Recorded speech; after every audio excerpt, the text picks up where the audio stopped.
जय हिंद फ्रेंड, हमारे YouTube channel में आपका स्वागत है। दोस्तों, हम लोग इस वीडियो में देखने वाले हैं जीके, जीएस और दोस्तों हम लोग कंप्यूटर के क्वेश्चनों को देखने वाले हैं जो कि आपके आने वाले जो BSPSCL की एग्ज़ाम है दोस्तों, इसके लिए काफ़ी इम्पोर्टेंट रहेगा। दोस्तों, अगर आप हमारे चैनल पे नए हैं तो चैनल को सब्सक्राइब कर हमारे चैनल से ज़रूर जुड़ें, क्योंकि इस पे हमने बहुत सारे BSPSCL के लिए प्रैक्टिस सेट को कराया है जो कि आपके एग्ज़ाम्स के लिए काफ़ी इम्पोर्टेंट रहेगा। तो दोस्तों उसको आप एक बार ज़रूर देखें।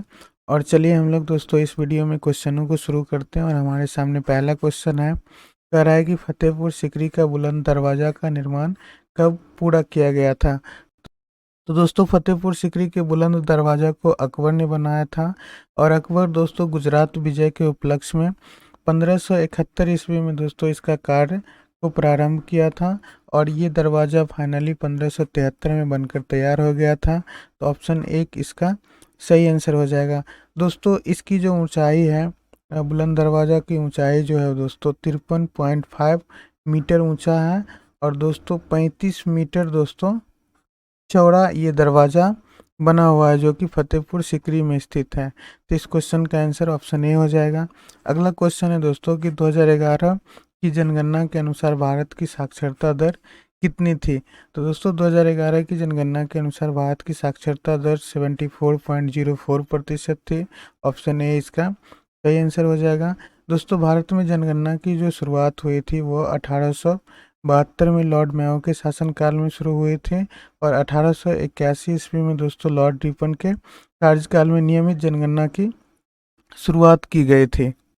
अगला क्वेश्चन है दोस्तों, यहाँ पे कह रहा है कि दक्कन का पठार एक त्रिकोणीय आकार का पठार है जो उत्तर में डैश पर्वत श्रेणी से घिरा हुआ है। तो दोस्तों दक्कन का पठार जो है वो लावा निर्मित पठार है। सबसे पहले ध्यान रखिएगा दोस्तों, ये लावा निर्मित पठार है। तो दोस्तों दक्कन पठार के उत्तर में सतपुरा की पहाड़ी है। तो ऑप्शन ए इसका सही आंसर हो जाएगा।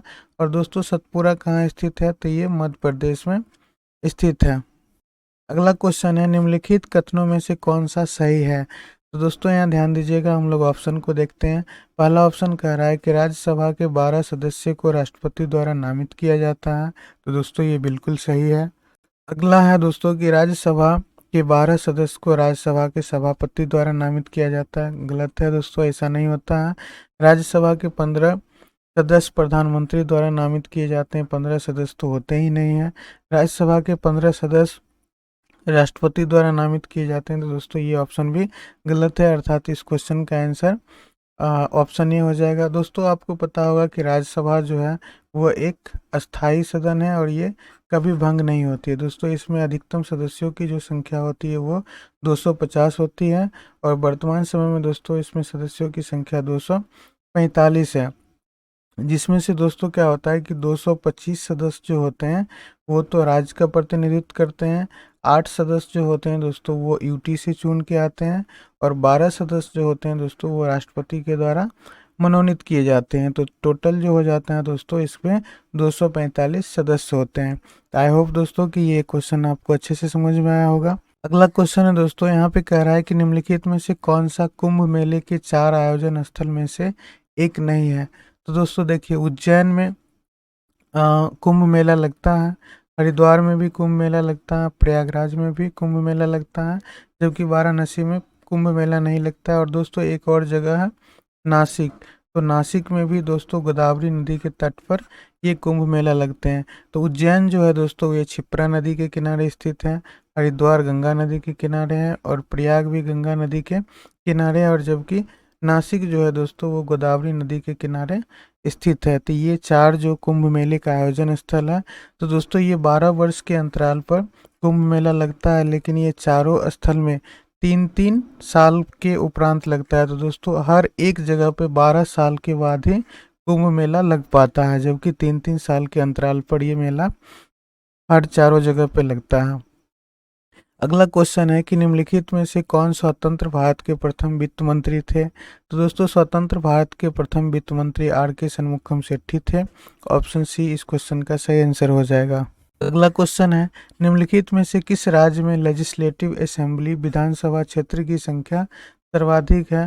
तो दोस्तों विधानसभा क्षेत्र की जो संख्या सर्वाधिक है वो उत्तर प्रदेश में है। कितना है दोस्तों? तो यहाँ पर 403 है। तो ऑप्शन सी इस क्वेश्चन का सही आंसर हो जाएगा। अगला क्वेश्चन है, कहा जाता है कि प्रथम बौद्ध परिषद को डैश द्वारा संरक्षण प्रदान किया गया था। दोस्तों प्रथम बौद्ध परिषद को अजातशत्रु के द्वारा संरक्षण प्रदान किया गया था। ऑप्शन सी इस क्वेश्चन का सही आंसर हो जाएगा।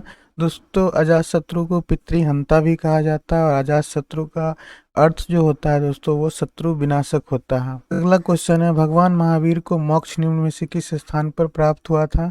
तो दोस्तों महावीर को पावापुरी में मोक्ष की प्राप्ति हुई थी। अगला क्वेश्चन है कि निम्नलिखित में से कौन सा संक्रामक रोग का एक उदाहरण है? तो दोस्तों यहाँ पे देखिए मनोभ्रंश ये रोग ही नहीं है, मधुमेह संक्रामक रोग नहीं है।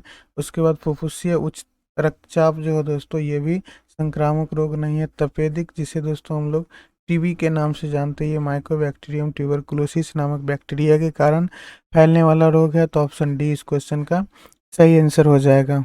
अगला क्वेश्चन है, निम्नलिखित में से किस प्रकार के दर्पण में प्रकाश का पार्श्व व्युत्क्रम प्रदर्शित होता है?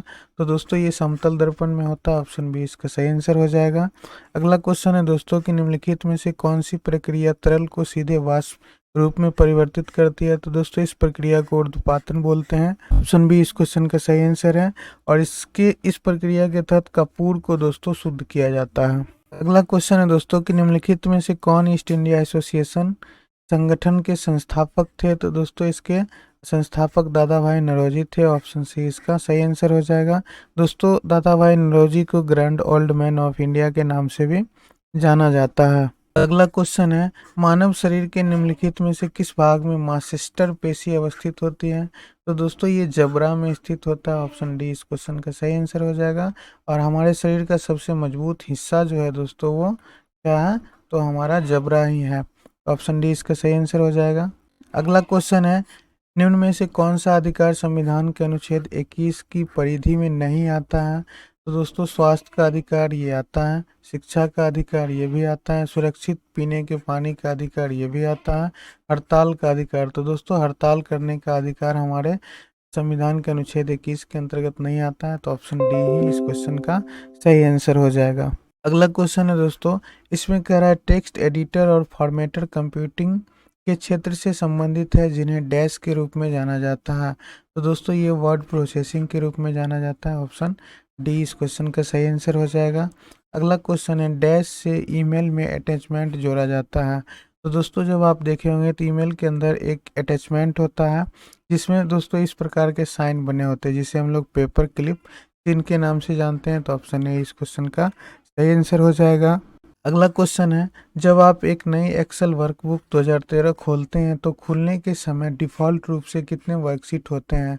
तो दोस्तों 2013 को जब आप खोलेंगे एमएस एक्सेल के 2013 को दोस्तों आप जब खोलते हैं तो उसमें क्या होता है कि बाय डिफ़ॉल्टेड 3 सीट अपने आप खुल जाती है।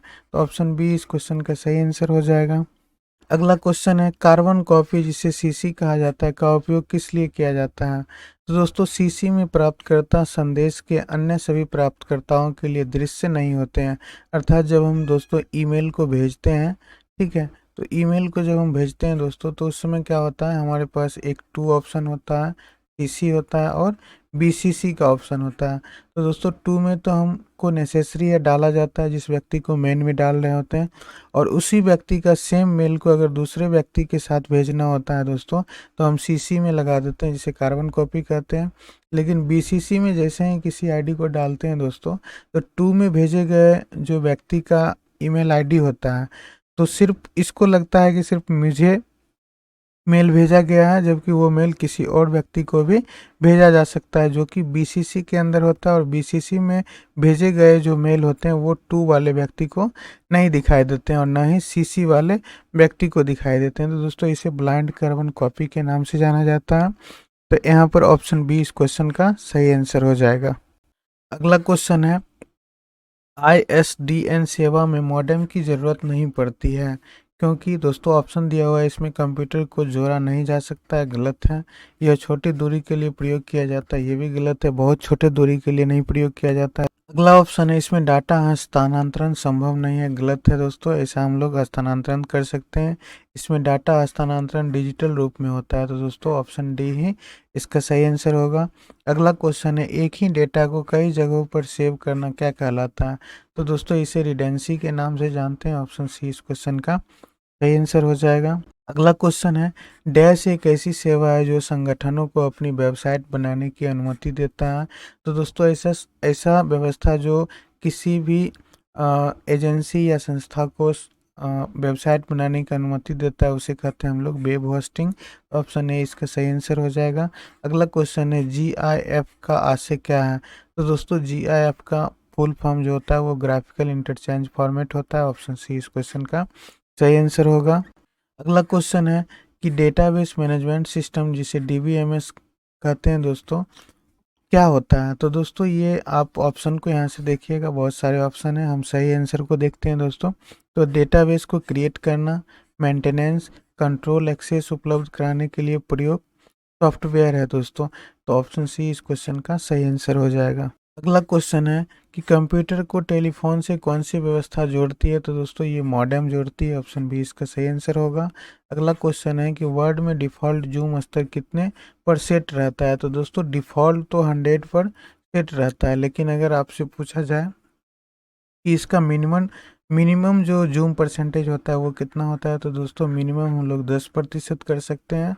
और उसी जगह पे अगर मैक्सिमम परसेंटेज की बात करेगा तो वर्ड के अंदर हम लोग दोस्तों 500% तक जूम को बढ़ा सकते हैं। तो ये इसके जूमिंग के कंडीशन होते हैं। तो इस क्वेश्चन का आंसर जो हो जाएगा ऑप्शन सी होगा। 100% पर ये बाय डिफ़ॉल्ट सेट किए रहते हैं। अगला क्वेश्चन है डैश फील्ड का उपयोग तब किया जाता है जब आप कई प्राप्तकर्ताओं को एक ही मेल भेजना चाहते हैं, लेकिन आप नहीं चाहते हैं कि उनमें से किसी को भी यह पता चले कि आपने यह ईमेल किस किस को भेजा है। तो दोस्तों इससे पहले ही हम इसका डिस्कस कर चुके हैं, ये BCC के अंदर डालते हैं जिसे हम लोग ब्लाइंड कार्बन कॉपी कहते हैं। तो ऑप्शन बी इसका सही आंसर हो जाएगा। अगला क्वेश्चन है दोस्तों कि MS एक्सेस में डैश टेक्स्ट फंक्शन विभिन्न सेल से वैल्यू को एक सेल में समायोजित करने के लिए उपयोगी है। तो दोस्तों इसे कॉनकेटनेट फार्मूला बोलते हैं। तो ऑप्शन सी इसका सही आंसर हो जाएगा। अगला क्वेश्चन है किसी अन्य व्यक्तियों को प्राप्त मेल भेजने के लिए आपको संदेश डैश करने की आवश्यकता होगी। तो दोस्तों ये फॉरवर्ड करने की आवश्यकता होती है। ऑप्शन बी इसका सही आंसर हो जाएगा। अगला क्वेश्चन है सिग्नल की शक्ति कम हुए बिना नेटवर्क की लंबाई बढ़ाने के लिए उपयोग करते हैं। तो दोस्तों हम लोग जैसे कि मान लीजिए कहीं पे मॉडेम लगा हुआ है दोस्तों, और ये कुछ एरिया को जैसे कि 200 मीटर एरिया को ये कवर कर रहा है, लेकिन हम चाहते हैं इस एरिया को थोड़ा और बढ़ाना और नेटवर्क की जो शक्ति होती है उसको बिना किए हुए। तो दोस्तों उसके जगह पे हमें एक और रिपीटर लगाने की ज़रूरत पड़ती है जो इसके इंटरनेट की शक्ति को क्षय किए हुए हमें उस डेस्टिनेशन तक इंटरनेट सर्विस को पहुंचा देता है। तो ऑप्शन ए इसका सही आंसर हो जाएगा रिपीटर।